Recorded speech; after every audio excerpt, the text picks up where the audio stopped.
तो चालू करते हैं। आज का जो हमारा टॉपिक है वो है पीरियोडिक प्रॉपर्टीज। सर बहुत इंटरेस्टिंग टॉपिक है। हम लोग मॉडर्न पीरियोडिक टेबल ऑलरेडी पढ़ चुके हैं। बहुत ज्यादा मजा आया हमें मॉडर्न पीरियोडिक टेबल याद करने में भी और सब चीज करने में, है ना। तो आप लोगों ने कुछ ट्रिक्स याद करी थी, कुछ चीजें देखी थी, सब चीज आप लोगों ने ऑलरेडी देख चुके हो। तो अब हमारा जो टॉपिक है वो पीरियोडिक प्रॉपर्टीज के बारे में।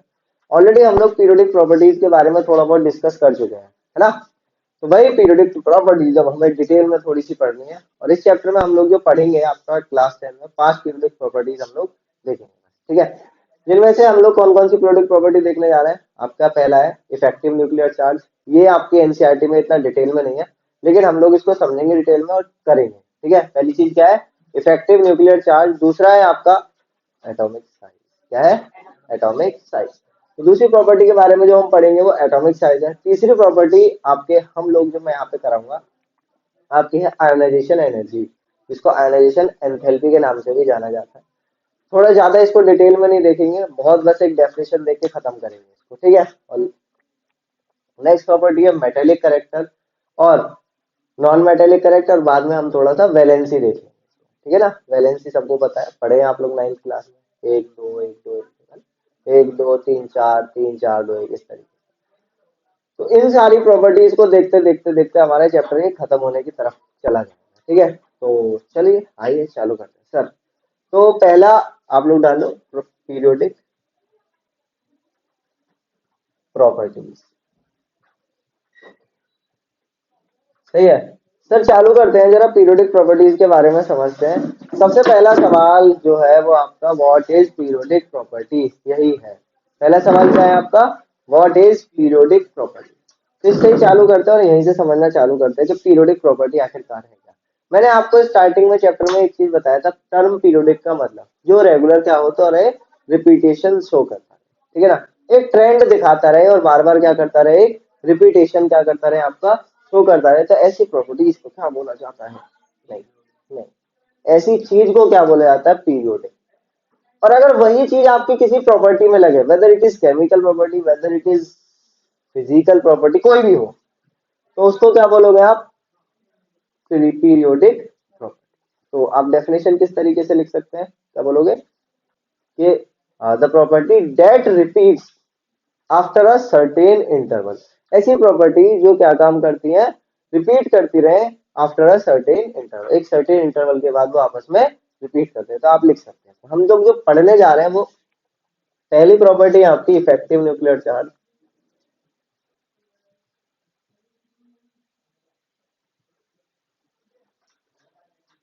इसको आप लोग आपके वैसे सिलेबस में नहीं है इतना, और इसको किससे रिप्रेजेंट करोगे, ZEFF ऐसे करके इसको लिखो, शॉर्टकट है इसका, ठीक है। सेकेंड जो प्रॉपर्टी हम लोग पढ़ेंगे यहाँ पे वो है आपका atomic size. Second property is atomic size, ठीक है। इसके बाद हम लोग अगली प्रॉपर्टी मैं बता दूं, आयोनाइजेशन एनर्जी,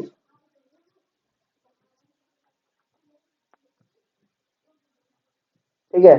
नेक्स्ट प्रॉपर्टी जो है वो आपकी क्या है, मेटेलिक करेक्टर। और आखिरी नॉन मेटेलिक करेक्टर, ठीक है ना। तो मेटेलिक करेक्टर और नॉन मेटेलिक करेक्टर, आप ये तीन चार प्रॉपर्टीज में पढ़ने हैं, जिसमें से सबसे ज्यादा इंपॉर्टेंट दो प्रॉपर्टीज को मैं लेके चलता हूँ।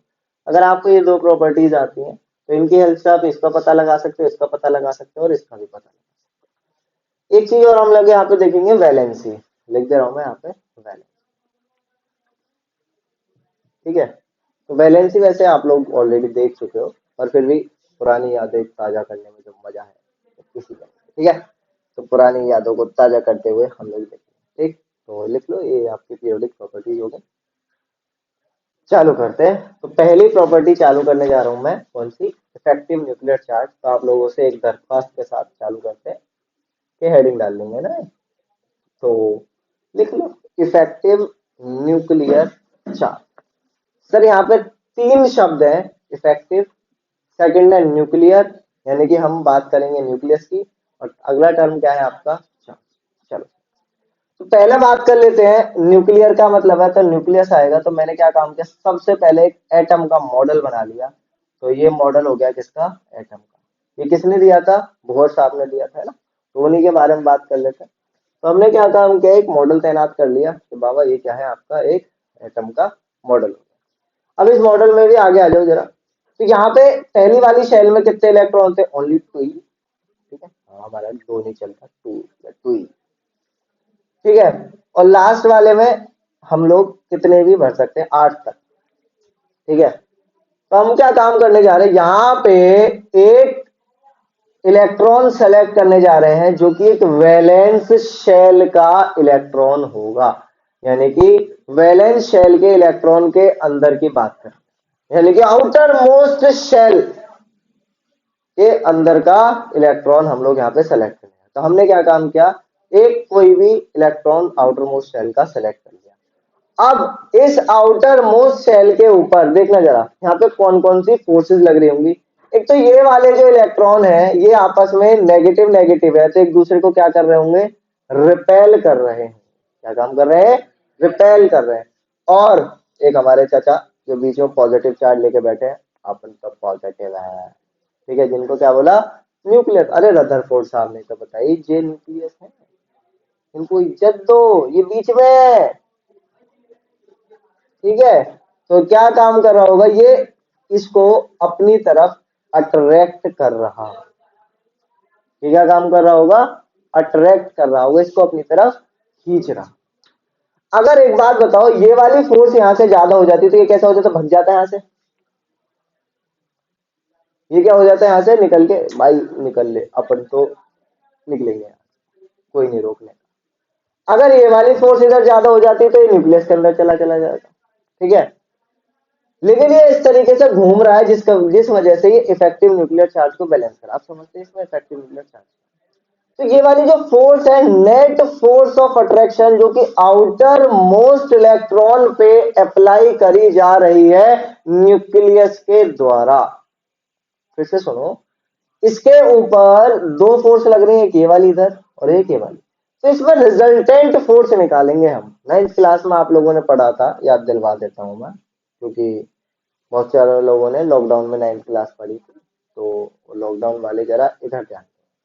तो जैसे कोई ये मास है, तो सॉरी, जैसे कोई ऑब्जेक्ट है जिसका मास है में, तो इसमें एक फोर्स इधर लग रही है, एक फोर्स इधर लग रही है, इधर 12 न्यूटन है, इधर 9 न्यूटन है। तो आपको पता है कि ऑब्जेक्ट मूव करेगा, किधर मूव करेगा, इधर या उधर, ऑब्वियस बात है उधर की तरफ मूव करेगा। क्यों, क्योंकि उधर फोर्स ज्यादा लग रही है। तो रिजल्टेंट फोर्स जो आएगी, आप क्या काम करोगे, 12 माइनस 9 कर दोगे, कितना आ जाएगा आपका, 3 न्यूटन आ, यही चीज करते थे, है ना। तो वहीं से ये निकल के आया, क्या काम करना है आपको यहाँ पे, एक रिजल्टेंट यानी कि नेट फोर्स ऑफ अट्रैक्शन, जो कि किसके द्वारा लगाया जा रहा है, न्यूक्लियस के द्वारा लगाया जा रहा है, उसी को बोलोगे कि आप इफेक्टिव न्यूक्लियर चार्ज। इफेक्टिव का मतलब पता चल गया, यानी कि इसी की वजह से ये इलेक्ट्रॉन यहाँ पे रुका हुआ है। न्यूक्लियर यानी कि न्यूक्लियस, चार्ज यानी कि कितना चार्ज वो उसके ऊपर क्या काम कर रहा है, लगा रहा है, जिसकी वजह से इलेक्ट्रॉन यहाँ से भग नहीं रहा। इस वजह से इसका नाम दिया गया क्या, इफेक्टिव न्यूक्लियर चार्ज। एनसीईआरटी में इफेक्टिव टर्म नहीं मिलेगा आपको, मिलेगा सिर्फ न्यूक्लियर चार्ज। यहाँ से ये चीज क्लियर हो गई। अब है समझ में आया ना, सबके क्लियर है, तो फटाफट से लिखोगे तो लिखो, ठीक है, सबके समझ में आ गया ना, पक्की बात है। अब ऐसा तो नहीं है किसी की समझ में नहीं आया हो, क्लियर। तो फटाफट से आपको क्या काम करना है, हेडिंग डालो। हेडिंग डालने के बाद आप क्या काम करो, ये वाला फोटो बनाओ, और फोटो बनाने के बाद इसको लिख लो। इफेक्ट समझ में आ गया ना, पक्का। चलो अब आगे चलते हैं। मेन चीज ये नहीं है कि आपके ये समझ में आ गया, सर सबसे ज्यादा खतरनाक बात होती है इसकी पीरियोडिसिटी समझ। अब ये पीरियोडिसिटी का बवाल है। पीरियोडिसिटी आपको बस ये चेक करना है कि कौन सी चीज इंक्रीज होगी, किधर डिक्रीज होगी, कैसे कैसे क्या क्या चीज, ठीक है। इसमें आपको एक चीज का खास ध्यान रखना है, बहुत इंपॉर्टेंट चीज। जब आप पीरियोडिसिटी चेक करोगे या कोई भी चीज चेक करोगे, तो इसमें एक फोर्स और लग रही है, जो कि क्या है, आपकी रिपल्शन की फोर्स। आपके इतने डिटेल में नहीं है, मैं फिर बोल रहा हूँ ये बात, लेकिन आपको फिर भी पता होगा तो आगे के जो ऑर्डर वाले क्वेश्चन है उसमें इजी होगा ये बात, ठीक है। आपको बस इसमें कंसीडर करना है कि इसमें रिपल्शन की फोर्स देखना है, ठीक। अब एक बात बताओ, मैं यहाँ पे इलेक्ट्रॉन के नंबर बढ़ाऊंगा तो ये फोर्स ऑफ रिपल्शन बढ़ेगा कि नहीं बढ़ेगा, ऑब्वियस बात है। लेकिन उसके साथ साथ क्या यहाँ पे चार्ज भी तो बढ़ेगा, बढ़ेगा। तो क्या होगा, ये भी बढ़ेगा और ये भी बढ़ेगा। अब रिपल्शन की जगह अगर अट्रैक्शन बढ़ जाता है तो इफेक्टिव न्यूक्लियर चार्ज बढ़ेगा, ठीक है। और अगर रिपल्शन ज्यादा बढ़ जाता है तो आपका क्या बढ़ेगा, ठीक है, कोई और चीज बढ़ेगी, यानी कि इफेक्टिव न्यूक्लियर चार्ज कम होगा। जो चीज बढ़ेगी उसको स्क्रीनिंग इफेक्ट है, शील्डिंग इफेक्ट है, ठीक है। सिलेबस में नहीं है तो काहे इतना मूड मारना, समझ में आया। तो चलो सर, अब मैं बात करता हूँ, एक बारी अपने दिमाग में पीरियोडिक टेबल का इमेज लेके आना चाहो, ठीक है। चलो, तो हमने क्या काम किया, पीरियोडिसिटी चेक करने जा रहे हैं, तो ऐसे करके लेफ्ट टू राइट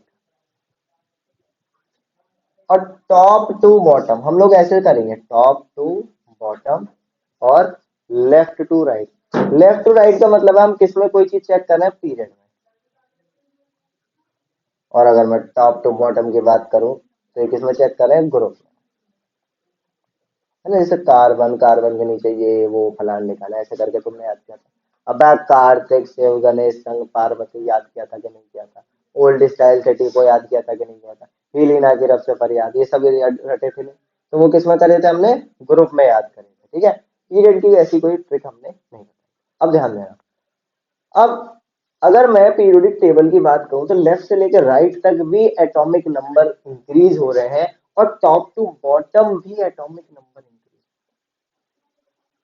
ठीक है। एटॉमिक नंबर इंक्रीज होने से फर्क ये है, ध्यान देना जरा, जब left to right atomic number increase हो रहा है, इसका मतलब उसके अंदर नंबर ऑफ इलेक्ट्रॉन्स भी बढ़ रहे हैं और साथ के साथ नंबर ऑफ प्रोटॉन्स भी, दोनों चीज में इंक्रीजमेंट।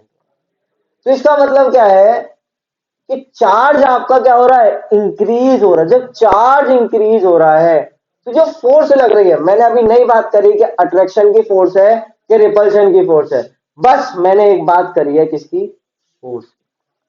जो फोर्स है वो दोनों क्या होंगी, इंक्रीज, दोनों फोर्स क्या होंगी, ठीक है। अब जो फोर्स ज्यादा इंक्रीज हो जाएगी वो चीज हमें यहाँ पे चेक, सर जरा ध्यान देना, मैं क्या काम कर रहा हूँ, यहाँ पे एक और गोला बना दे रहा हूँ, ये ले।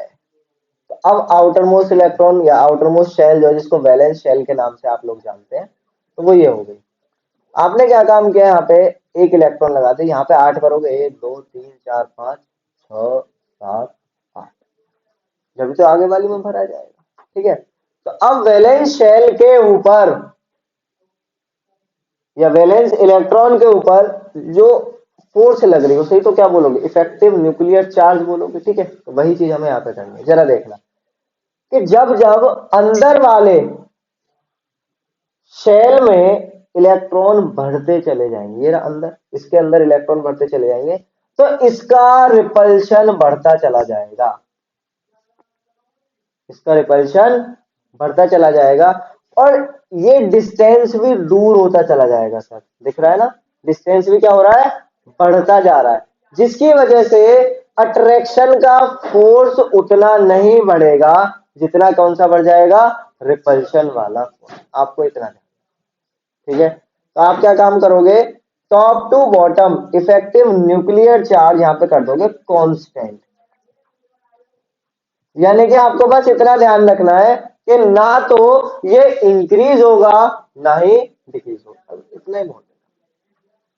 लेकिन अगर मैं लेफ्ट से लेकर राइट तक की बात करता हूं सर, तो नंबर ऑफ शेल्स क्या होती हैं, एक पीरियड में सेम होती हैं। अगर मैं पहले पीरियड की बात करूं, ध्यान देना यहीं पे तुम्हें पता चल जाएगा, पहले पीरियड में एक हाइड्रोजन आ रहा है, भाई ये पीरियड ही तो है, और यहां कहीं लद्दाख में जाके क्या आ रहा है आपका, हीलियम। आप आ रहा है कि नहीं आ रहा, सर अगर मैं इसकी इलेक्ट्रॉनिक कॉन्फ़िगरेशन करूंगा तो बीच में ये रहा और एक शेल ये रही, ये रहा न्यूक्लियस और एक शेल ये रही, इसके अंदर एक इलेक्ट्रॉन ये डाल दिया, इसके अंदर 2 इलेक्ट्रॉन ये डाल दिए। अब बताओ इसमें कितनी शेल आ रही है, 1, अगले वाले में कितनी आ रही है, 1। इसके बाद आगे आ जाओ पीरियड नंबर 2, यानी कि लिथियम, चेक कर लेना आप लोग, मैं गलत नहीं कह रहा। तो लिथियम का एटॉमिक नंबर कितना है आपका, 3। तो सर पॉजिटिव ये रहा और इसके चारों तरफ गोला बनाओगे तो 2 इलेक्ट्रॉन ये रहे और एक ये रहा, ऐसे आगे वाले में आगे वाले में आगे वाले में चेक करते चले जाना आप बाकायदा, तो यही चीज होगी, ठीक है। यानी कि हमारा पीरियड नंबर, हमें एक चीज और पता चली, तो इसका मतलब आप लोग नोट करके लिख लोगे कि जो पीरियड नंबर है वो क्या भी बताता है हमें। Period number also tells us about that how many shells are present in the atom of that element। जैसे मैंने बात करा सोडियम Na, तो हीलिना तीन, तीसरे पीरियड में आ रहा है ना, तो इसका मतलब लिथियम के अंदर कितनी होंगी, तीन शेल। और लिथ सॉरी सोडियम के अंदर, और सोडियम की लाइन में जितने भी आएंगे, सोडियम के आगे इधर इधर जितने भी ऐसे ऐसे आते चले आएंगे पीरियड में, उन सब के अंदर कितनी शेल होंगी, तीन। अब आया ना समझ, पक्का। ऐसे करके पीरियोडिक टेबल आपकी डिजाइन, क्लियर। तो चलो, तो यानी कि यहाँ पे क्या हो रहा है, लिख दे रहा हूं, नंबर ऑफ शेल इंक्रीज हो रही है, जिसकी वजह से ऐसे समझो कि इफेक्टिव न्यूक्लियर चार्ज क्या हो गया आपका, कांस्टेंट हो गया। चल ठीक है, समझ में आया, ये वाला मैं रब कर रहा हूँ, ये आपके बस जानकारी होने के लिए है, बाकी सब आपको उपलब्ध हो जाएगा। ठीक है, चलो अब ध्यान देना जरा, लेकिन लेफ्ट से लेकर राइट तक नंबर ऑफ शेल क्या हो रही है, नंबर ऑफ शेल कांस्टेंट हो रही है सर। यानी कि अगर लिथियम में तीन है तो लिथियम के आगे कौन आएगा, बेरिलियम, उसमें भी तीन होंगे। यानी कि नियोन तक आपकी क्या रहेंगी, पूरी की पूरी, ठीक है, दो शेल रहेंगी। ठीक है, कितनी रहेंगी, सॉरी दो शेल रहेंगी। आगे चलते हैं, तो यानी कि नंबर ऑफ शेल कांस्टेंट, तो अंदर से रिपल्शन इतना नहीं लग पाएगा, गलत तो नहीं कह रहा मैं, अंदर से रिपल्शन इतना नहीं लग पाए, क्यों, क्योंकि अंदर के इलेक्ट्रॉन बाहर वाले को ज्यादा अच्छे तरीके से धकेल सकते हैं, समझ है। तो क्या हुआ, अंदर से रिपल्शन क्या हो गया, कम, तो फोर्स ऑफ अट्रैक्शन, चार्ज बढ़ता जा रहा है न्यूक्लियस के पास भी और बाहर भी, तो फोर्स ऑफ अट्रैक्शन क्या होगा, बढ़ जाएगा। तो बस आपको इतना ही ध्यान रखना है कि लेफ्ट से लेके राइट तक इफेक्टिव न्यूक्लियर चार्ज ZeFF की वैल्यू क्या होती है, इंक्रीज होती है। आप लोग इसको लिख लो फटाफट से, ठीक, यहां तक क्लियर हुआ। लेफ्ट से लेकर राइट तक effective nuclear charge increase, top to bottom ये क्या रहेगा, कांस्टेंट रहेगा। इतना आपको ध्यान रखना है, कांस्टेंट क्यों रहेगा, एक तरीके से समझो जितना रिपल्शन बढ़ रहा है उतना ही अट्रैक्शन बढ़ रहा है, तो क्या हुआ, कोई फर्क नहीं पड़ा। आपके दिमाग में एक चीज सेट हो जानी चाहिए, टॉप टू बॉटम, क्योंकि डिस्टेंस बढ़ रहा है तो इस वजह से क्या हुआ, जितना रिपल्शन बढ़ रहा है उतना ही अट्रैक्शन हो रहा है, तो इफेक्टिव न्यूक्लियर चार्ज की वैल्यू क्या हो गई, कांस्टेंट हो गई।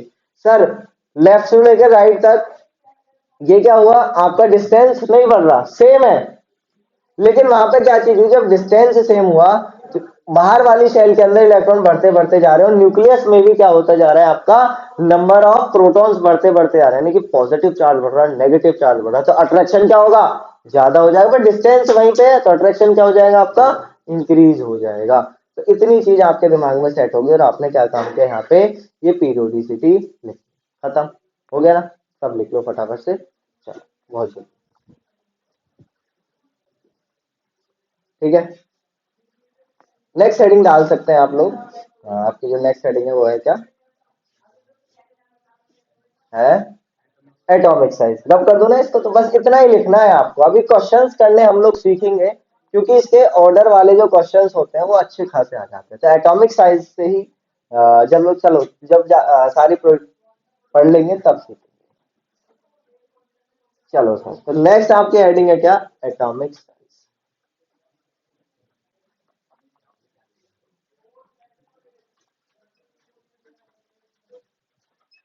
सर हमारे पास पीरियोडिक टेबल के अंदर, ध्यान से सुनना, पीरियोडिक टेबल के अंदर आपने क्या काम किया था, एलिमेंट का क्लासिफिकेशन किया है, लेकिन एलिमेंट का क्लासिफिकेशन करने के लिए मैंने किस चीज का यूज किया है, एटॉमिक प्रॉपर्टीज, एटॉमिक प्रॉपर्टीज का यूज किया, इलेक्ट्रॉनिक कॉन्फ़िगरेशन, ये वो सारी चीजें क्या काम की है मैंने, एटॉमिक की यूज करी, एटम की। तो मैं ये चेक करना चाहता हूं क्या मेरी पीरियोडिक टेबल एटम के साइज के बारे में जानकारी दे पाती है मुझे या नहीं दे पाती, क्या मैं ये चीज सेलेक्ट कर पाऊंगा कि जो लेफ्ट में है या जो राइट में है कौन सा बड़ा है कौन सा छोटा है, मुझे बस ये चीज यहाँ पे चेक कर, समझ में आया, इतनी चीज क्लियर, पक्का। तो चलो चालू करते हैं सर, एटॉमिक साइज। तो atomic size is nothing, the size of a atom is called as atomic. एटम के साइज को ही क्या कहा जाता है, एटॉमिक साइज, समझ में आया? सर तो एटम का साइज कैसे निकालते हैं, बेटा देखो जरा, अब इधर ध्यान दे लो, देखो तो क्या हुआ, ये न्यूक्लियस, न्यूक्लियस के चारों तरफ क्या होती हैं आपकी? शेल्स होती है, बहुत सारी शेल्स होती हैं सर। ऐसा कहा जाता है कि इसके पास इन्फानाइट सेल्स होती हैं, लेकिन एटम का साइज वहां से निर्धारित होता है कि जब लास्ट वाला इलेक्ट्रॉन मान लो इस वाली दूसरी वाली शेल में, तो न्यूक्लियस और इस वाले इलेक्ट्रॉन के बीच में या इस वाली शेल के बीच में जिसमें लास्ट इलेक्ट्रॉन गया है, उनके डिस्टेंस को क्या कहा जाता है? आपका एटॉमिक साइज। अगर मैं यहाँ पे नॉर्मल बात करूं तो ये देखो कि लास्ट वाला इलेक्ट्रॉन अगर यहाँ पे आए, लास्ट वाला इलेक्ट्रॉन कहाँ पे आ गया? यहाँ पे आ गया, तो यहां से और यहां तक के साइज को क्या बोलोगे आप? Atomic size. क्लियर हुआ? अब आया ना समझ में? ठीक है, तो फटाफट से ये वाला फोटो लिख दो और बनाओ और लिखो the size of a atom, the size of a atom is called as atomic size. और फटाफट से ये लिख लो। ठीक, चलो सर, तो इस साइज की बात करते हैं। ठीक है, तो साइज की पता चल गई आपको कि आउटर मोस्ट शेल में। ठीक, तो आप नेक्स्ट डेफिनेशन क्या लिख सकते हो इसकी? The distance between, the distance between, लिख दो, द डिस्टेंस बिटवीन क्या? The nucleus and the valence shell, valence shell is called as atomic size. उसी को क्या बोलते हैं आप? एटॉम, उसको ही बोलते हो क्या आप? Atomic size. इतना समझ में आया? तो न्यूक्लियस और वैलेंस शेल के बीच का जो डिस्टेंस है, ये वाला वैलेंस शेल कौन सी है? लास्ट वाली शेल जिसके अंदर लास्ट इलेक्ट्रॉन आपका एंट्री मारा, तो उसको क्या बोलोगे आप? Valence shell. ये वाला फोटो बन जाएगा आपको सर। अब इसकी भी पीरियोडिसिटी आपको बहुत आसानी से समझ में आएगी। बहुत अजीब अजीब सा लग रहा होगा ये पीरियोडिसिटी, ऑर्डर वॉर्डर अगड़म झगड़म, पर आसान चीजें हैं। देखो जरा, तो मैं इसकी पीरियोडिसिटी के बारे में बात करूं, पीरियोडिसिटी, तो सर पीरियोडिसिटी में फिर से वही इस तरीके से हम लोग बनाएंगे। ठीक है, लेफ्ट टू राइट बार बार लिखने की जरूरत नहीं है, पहले वाले में आपने लिख लिया होगा। और टॉप टू बॉटम आपने ये काम कर दिया, लेफ्ट टू राइट और टॉप टू बॉटम। सर तो जरा ध्यान देना, अब इधर ध्यान देना जरा। क्लियर? अगर मैं लेफ्ट से लेकर राइट तक की बात करूं, तो क्या मेरे नंबर ऑफ शेल इंक्रीज हो रहे हैं या नहीं? आंसर है नहीं। लेफ्ट से right in a period, period में नंबर ऑफ सेल्स क्या है? कांस्टेंट। हाइड्रोजन हीलियम, हाइड्रोजन में भी वन, हीलियम में वन, लिथियम में भी टू, फिर उसके बाद आ जाओ बेरिलियम में भी टू, इसके आगे आ जाओ बोरॉन में भी टू। तो क्या चलता जा रहा है? टू टू टू, नियोन तक। नियोन के बाद जैसे ही सोडियम आया, सोडियम नीचे वाले में आया, तो यानी कि सेकेंड पीरियड से हम थर्ड पीरियड में आए। जैसे ही थर्ड पीरियड में हम लोग आए, तो हमने क्या काम किया? उसके नंबर इंक्रीज हो जाए। अब हो जाएंगे कि नहीं होंगे? टू से थ्री, यानी कि उसके अंदर नंबर ऑफ सेल इंक्रीज हो रहे हैं। सर तो यहीं से पता चल गया। आप यहाँ पे देखो, पहली शेल का डिस्टेंस ये रहा, दूसरी शेल का डिस्टेंस ये रहा, तीसरी शेल का डिस्टेंस ये रहा। तो जैसे जैसे नंबर ऑफ शेल इंक्रीज हो रही है, अब साइज बढ़ रहा है कि नहीं बढ़ रहा? दिख रहा है सबको? तो इसका मतलब मैं एक चीज बोल सकता हूं कि top to bottom number of shell increase होती है साहब, नंबर ऑफ शेल इंक्रीज हो रही हैं, जिसकी वजह से एटॉमिक साइज क्या होगा? बढ़ जाएगा। यानी कि हाइड्रोजन, हाइड्रोजन से नीचे आया मैं हीलियम, तो एटम किसका बड़ा होगा? सॉरी, हाइड्रोजन के नीचे आया लिथियम, हाइड्रोजन, हाइड्रोजन के नीचे नीचे आया मैं लिथियम, लिथियम के नीचे आया सोडियम। तो आपको पता चला कि एटम का साइज किसका बड़ा होगा? सबसे ज्यादा सोडियम। क्यों? क्योंकि टॉप टू बॉटम क्या हो रहा है? नंबर ऑफ शेल इंक्रीज हो रही है, जिसकी वजह से एटम का साइज बढ़ता है। समझ में आया? अरे इतना क्लियर हुआ सर। अब जरा लेफ्ट से लेकर राइट बात करते हैं। टॉप टू बॉटम तो हो गया, लेफ्ट से लेकर राइट की बात कर लेते हैं जरा। तो ये भी थोड़ा सा आसान है, इतना कोई हार्ड नहीं है। तो अगर मैं यहाँ पे बात करूं, एक बात बताओ, हमने अभी देखा था कि इफेक्टिव न्यूक्लियर चार्ज बढ़ रहा है, यानी कि फोर्स ऑफ अट्रैक्शन बढ़ रहा है। क्या था? कोई पकड़ के ऐसे करके खींच रहा है बाहर वाले इलेक्ट्रॉन को। न्यूक्लियस क्या काम कर रहा है? पहले यहां था, उसने जैसे ही पकड़ के तगड़ा करके खींचा, तो क्या काम करेगा ये? इलेक्ट्रॉन थोड़ा सा पास में आ सकता है कि नहीं आ सकता? ऑब्वियस।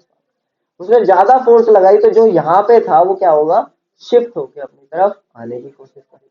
अब आ गया ना, पक्का। तो क्या था आपका, न्यूक्लियस, न्यूक्लियस का चार्ज बढ़ा, तो इसने क्या काम किया, अब बंदे से खींचेंगे, ठीक है, इसने इसको खींचना शुरू किया। ये तुम्हारी तरह ही है, जैसे तुम्हारा, पता, ठीक है, जैसे तुम लोगों को नेगेटिविटी अपनी तरफ खींचती है, भाई आज तो सुट्टा पे लेंगे, ठीक है, इसी तरीके से आपका सेम चीज होती है ना, हम तो यही करेंगे, हमें नहीं करना, पढ़ाई वढ़ाई में कुछ नहीं रखा, दिमाग ही खराब होता है, आराम तो भाई कबीर सिंह दिलवाता है ना, तो वही चीज नहीं करनी आपको, ठीक है ना। तो आपके सारे फ्रेंड सर्कल में कोई ना कोई जरूर होगा कि भाई कुछ न रखा ट्यूशन में, क्लासेस में, कोचिंग में, पढ़ाई लिखाई में, ठीक है। आप क्या काम करो, हमारे साथ चलो, आओ आपको जन्नत दिखाते हैं, ठीक है, और वो भी इधर पड़ा हुआ है, तुम भी उधर पड़े हो, ऐसा नहीं करने का, ठीक है। तो ये बिल्कुल सेम चीज है, यहाँ पे अट्रैक्शन का फोर्स बढ़ा, तो उसने क्या काम करा, उसको अपनी तरफ खींचने की कोशिश करी कि नहीं करी, तो पास में आएगा कि नहीं आएगा, हाँ दिमाग में आएगा, पास आओ क्लोजअप करके आया क्या, ठीक है, ऐसा कुछ चक्कर नहीं। अब बहुत से लोग तो ये हैं, पास आओ बस, और क्लोजअप कर लिया है इसने, पहले पतंजलि फेल जाता है चलो ध्यान दे देना। पहले वो बबूल भी आता था, अब बबूल आना, ठीक है। तो फिर उसके बाद एक एक वो, अब तो कोलगेट वेद शक्ति भी शुरू हो गया है, कीटाणु मार रहे हैं पास आके है। चलो तो ये क्या हुआ आपका, देखो अरे तो बस, ये क्या हुआ आपका, जो इलेक्ट्रॉन है वो क्या हुआ, पास में आया कि नहीं आया, अब आया कि नहीं आया, पक्का आ गया। तो जब पास में आ रहा है, देखना जरा, पहले यहाँ था एक अकेला, इसमें दो भर दे रहे हैं, फिर जैसे ये दो हुए, तो इसने क्या काम हुआ, तीन कर ले रहे हैं, तो इसके ऊपर क्या हुआ है, फोर्स लगनी स्टार्ट हुई, तो चार्ज बढ़ता जा रहा है, इसमें फोर्स लगानी शुरू कर। तो ये जो इलेक्ट्रॉन था जो यहाँ था वो हल्का सा अंदर आ गया, जहां मैंने अभी मार्क लगाया ना, देख लेते हैं ये वाला मार्क, मान लो यहाँ पे आ गया, ठीक। तो एक और एग्जांपल गोला बना दे रहे हैं दूसरा सही सा, है ना, मिटा दो, बना तो लिया था ये वाला, आपने क्या काम किया, ये बनाया गोला एल, ठीक है।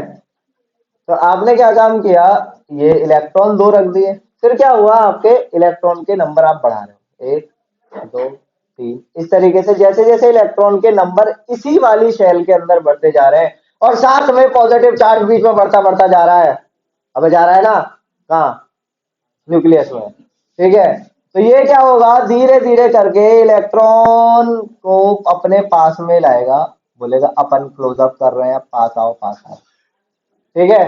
तो जो इलेक्ट्रॉन यहाँ थे ब्लैक ब्लैक में, ठीक है, काली दुनिया में थे, अब वो इधर की तरफ क्या हो जाएंगे, यहाँ पे शिफ्ट, भाई यहाँ आ गई इसकी शेल, तो क्या आ गए, यहाँ आ गए अब, ठीक है। तो ये यहाँ पे तो एटम का साइज डिक्रीज हो रहा है कि इंक्रीज हो रहा है, पहले एटम का साइज यहां से लेके यानी कि पॉजिटिव चार्ज से लेके ब्लैक वाली लाइन तक था, अब ये डॉटेड लाइन जो बन रही है ब्लू वाली, अब ये यहां तक हो गया, तो एटम का साइज इंक्रीज हुआ कि डिक्रीज हो गया, डिक्रीज हो गया ना। तो इसका मतलब लेफ्ट से लेके राइट तक इफेक्टिव न्यूक्लियर चार्ज आपका इंक्रीज, ये जो मैं तीर लगा रहा हूँ ना, इसका मतलब इंक्रीज, ऐसे करके नीचे करके ऐसे करके लगा दिया, इसका मतलब डिक्रीज, ठीक है। तो ये क्या हुआ आपका, लेफ्ट से लेके राइट तक इफेक्टिव न्यूक्लियर चार्ज इंक्रीज, यानी कि फोर्स ऑफ अट्रैक्शन इंक्रीज हो रहा है, जो कि इलेक्ट्रॉन को अपनी तरफ खींच रहा है, जिसकी वजह से एटॉमिक साइज, एटॉमिक साइज क्या हो जाएगा, डिक्रीज, ये याद रहेगा। यानी कि लेफ्ट से लेकर राइट तक का रीजन ये रहा, और टॉप टू बॉटम का रीजन ये। अरे आया समझ, पक्का, किसी को कोई दिक्कत नहीं है ना, क्लियर है, आसान है, ठीक, इसका समझ में आया। इसमें एक एक्सेप्शन लिख लेना बस, कि इन पीरियड, एक पीरियड के अंदर बिगेस्ट एटम या बिगेस्ट एटॉमिक साइज, एक पीरियड के अंदर बिगेस्ट एटॉमिक साइज होता है किसका, इनर्ट गैस का, इनर्ट गैस का एटॉमिक साइज सबसे बड़ा होता है एक पीरियड के अंदर। समझ में आ गया? अरे इतना क्लियर है, कोई दिक्कत किसी को? पक्का? बस ये होता है। ये क्यों होता है? क्योंकि एक गैस का जो एटॉमिक साइज हम लोग निकालते हैं, जिस टेक्निक से हम लोग निकालते हैं, इसमें वॉन्डर वॉल रेडियस निकालते हैं हम लोग। या याद ही रखनी है आपको, मैं एक्सप्लेन करूं, कोई दिक्कत नहीं है, कर दूंगा। ठीक है, हम लोग क्या काम करते हैं, इसमें वॉन्डर वॉल रेडियस निकालते हैं। और वॉन्डर वॉल रेडियस जो होती है वो सबसे बड़ी रेडियस मानी जाती है। ठीक है, बाकी सबके अलग अलग रेडियस निकालते हैं। एक एटम की रेडियस निकालनी इतनी आसान नहीं होती, हम लोग कंपेयर करके रेडियस निकालते हैं, और कंपेयर करके रेडियस इसी तरीके से यहाँ पे निकल के आती है। तो एटॉमिक साइज गैस का जो आपका निकल के आता है वो क्या होता है, बड़ा हो जाता है। ठीक है, इसी चीज क्लियर हुई? यहाँ तक कोई दिक्कत? चलो, इतना काफी है, फटाफट से इसको लिख लो, बहुत है। Thank you.